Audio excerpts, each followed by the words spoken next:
Okay, may gabi sa tanan. Ug kondolin sa pamilya nga namatayan. So among pausupo nga pag-anhi aron sa pag-atag o pag-ampo sa atong igsuon nga mipanaw na. So mga igsuon, ang kamatayon dili gayud nato matag-an kung kanus-a kita kuhaon sa Ginoo. Apan kinahanglan nato kining dawaton kay kita mangtanan moagi niini.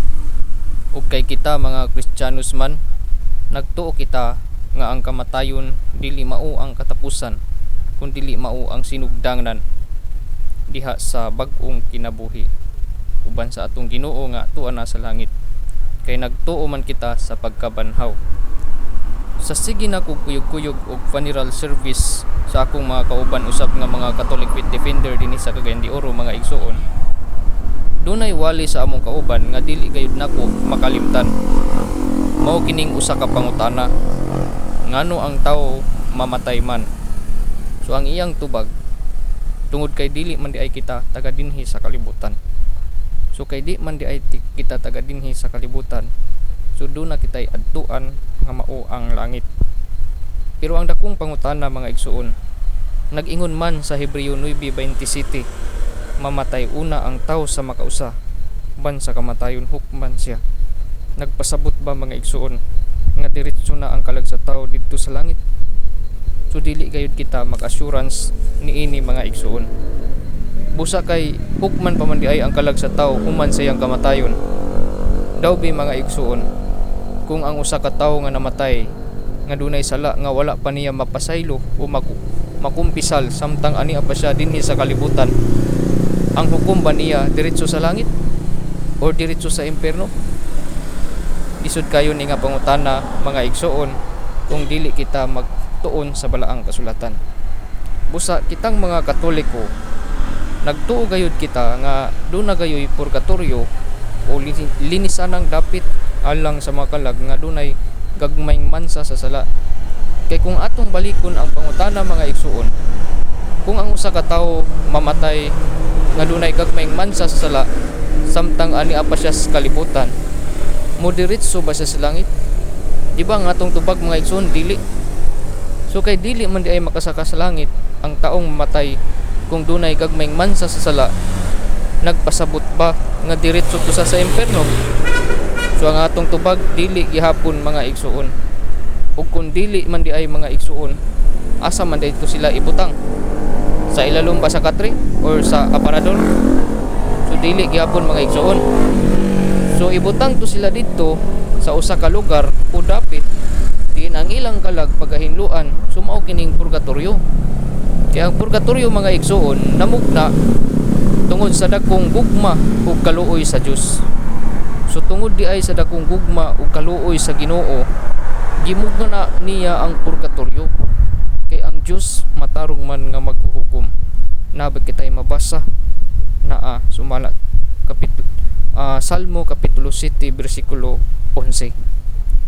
So kay ang Dios matarong man nga maghuhukom, mga igsuon, dili to niya iimpiernohon kadtong tawo nga nakasala kay nangawat ra og pagkaon kay gigutom, or mga kalag nga dunay gagmayng mansa nga sala kun binyal sin. Ang iya rang impiernohon, mga igsuon, kadto rang mga kalag nga dunay mortal sin kung mga dagkong sala. So example, kining nangawat unya nakapatay, unya wala siya makakumpisal sa pari. So ang pangutana, parehas ba silag sala o kabug-aton sa sala nga sa nangawat ra og pan kay gigutom, unya nangawat unya nakapatay? So di ba dili? So asa man ang hustisya sa Dios kung parehaason ang hukom sa managlahi nga sala? Pero ang Dios, mga igsoon, Dios man sa hustisya. Nabatay mabasa nga ang Dios hustisya naa sumala sa Isaiah kapitulo 30 bersikulo 18. So kadtong mga kalag nga dunay binyal sin, dili to siya ibutang sa impierno. Dito to sila ibutang sa purgatorio kung linisan ang dapit. Kay sa Pinadayag 21:27, walay makasaka sa langit kung doon na kita'y gamay mansa sila. Kaya ang pulong purgatorio, mga igsoon, matud pa sa laing tinuhan, dili daw kini mabasa sa Biblia. Busa dili daw nato kini angay nga tuuhan. So tinuod, mga igsoon, dili kini mabasa sa Biblia kung ang imong Biblia binisaya or in English. Kay ang termino nga purgatorio gikan kini sa Spanish Version Bible nga gitawag og Latina Vulgata Biblia. So ato mabasa dinhi ang pulong purgatorio naa sa unang Pedro kapitulo 3 bersikulo 19. Kaya ang nagsakop man sa Pilipinas aron mahimo kitang Kristiyano, mga Kastila man, o mga Spanish. Kaya sa binisiya nga Biblia mga igsuon, ang mabasa dinhi bilangguan. Kung sa English pod prison. So sikin sa may prison mga igsuon, mao ning mga kalag nga naa sa purgatorio nga dunay binyasin o mga gagmayng bansa sala. Pero ang pangutana, duna ba'y mabasa nga si Kristo nagwali sa mga kalag nga nabilanggo? So naa mga igsuon, naa sa unang Pedro kapitulo 3 bersikulo 18 ngadto 19. Kay si Kristo namatay sa makausa lamang tungod sa atong mga sala. Ang matarong alang sa mga dili matarong aron pagdala kanato ngadto sa Dios. Gipatay siya ingon nga tao, apan gibanhaw siya diha sa espiritu. Diha sa iyang espirituhanong kahimtang miadto siya ug nagwali sa mga espiritu nga nabilanggo. So tan-awa ra mga igsoon duna day mabasa nga si Kristo nagwali dito sa mga kalag nga nabilanggo. Sumo na mga unang gitawag nato nga Katoliko purgatorio. Kay kung moingon kita langit to mga igsoon, ang mga kalag nga naa sa langit dili naman kadto sila kinahanglan nga walihan pa.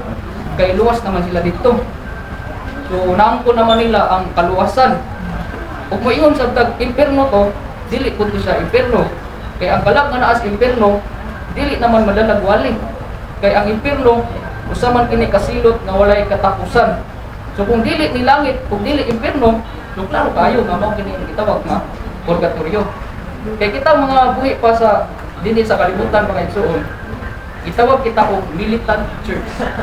Tungod kay ang atong lawas templo sa Espiritu Santo.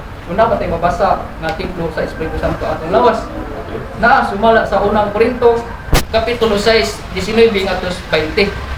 Ug ang mga kalag nga naa dito sa purgatorio, gitawag kadto sila suffering church. From the word suffer, yung nag-antos. So ang mga kalag nga naa dito nag-antos tungod sa gagmayng sala.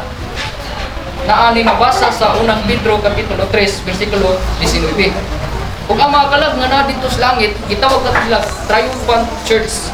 So mao ning example ng mga santos. Sumot sila naa sa Hebreo 12:23 magbasa na to na diha.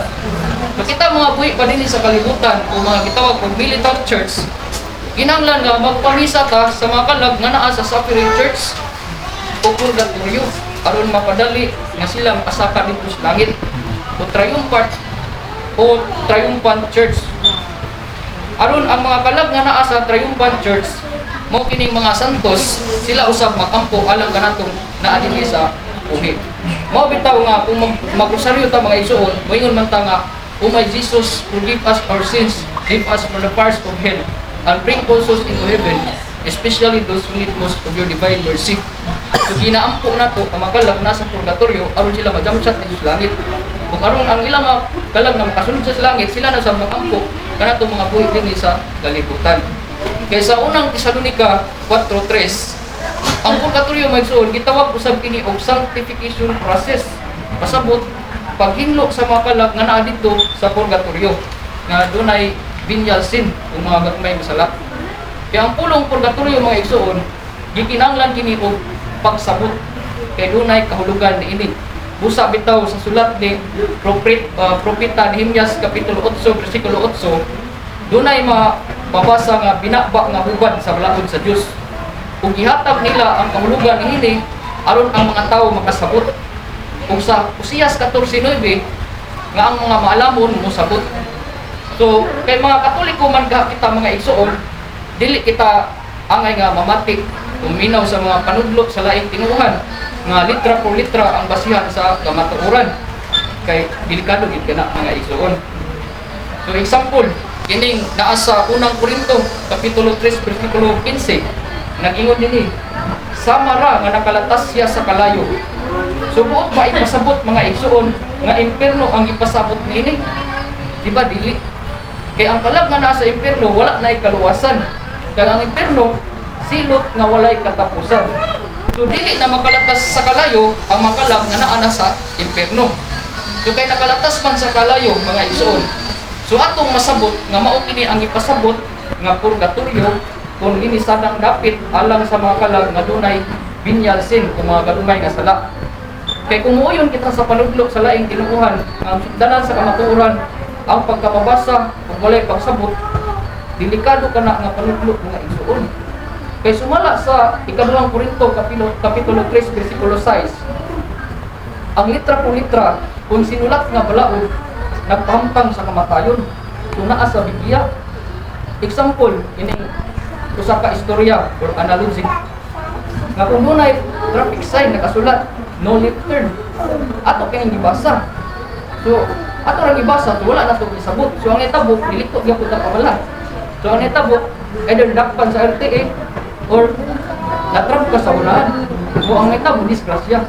Pero ang atong i-diskutan din mga igsoon, mga kalag. Mura nga kung uyunan nato ang ilang panudlok nga basara na walay sabot-sabot ay ilaha ko na nga kuan. Pero delikado na siya nga klase nga panudlok mga igsoon. So, kung nalang ko'y gamay nga kanang mensahe alang sa mga namatayan, kini may tungod sa pagpangutan. Nasa sulat ni Propeta Sirach, Kapitulo 38, versikulo 16 na 20, ingon din anak, kung adunay mamatay, angay ka nga magpangutan. Hilak og dangoy-ngoy, aron pagpakita, unsa kasakit ang imong gibatik tungod sa imong kamatayon. Pasidunggi ang iyang patay nga lawas, ug tampong sa lubong. Sudakot ni Gili ang atong gihimo karon alam sa atong igsoon. Ingon pa gid diri sa 17. Hilak og maayo og sa dakong pagbatik. Umana ang ikong gidugayon sa pagpangutan alang sa namatay. Pagpangutan alang sa namatay. Pagpangutan sulod sa usa or duha ka adlaw aron walay ikasulti ang mga tao. So kung magpangutan kung ta mga igsoon, sulod lamang sa usa or duha ka adlaw. Kaya kung magpalabi man kita sa atong pagpangutan, madaot ang atong lawas. Kaya atong inumduman nga atong lawas templo sa Espiritu Santo nga sa unang Korinto kapitulo 6:19 natos 20. Kung ingon ko diri, ang kaguol makadaot sa imong panglawas o makadala pagani kanimo ngadto sa kagalingong kamatayon. So mo na nga atong panggaon naton galingon nung bangutan ta mo igsoon labing kadugay ginang duha ka adlaw. So ingon ko diri sa 20. Ayaw pagpalabig kaguol isa likway kini. Hinumdumi nga kitang tanan mga matay gayon. So walay exemption. So kita gid tanan mga matay. Busa ang atong ginahimo karon nga pag-ampo sa atong igsoon nga namatay kadto kini kahimuhan. So mas maayo nga magpadayon kita sa pagpamisa. So mura kini akong gamay nga mapamit karon nga gabi una. Salamat. Saran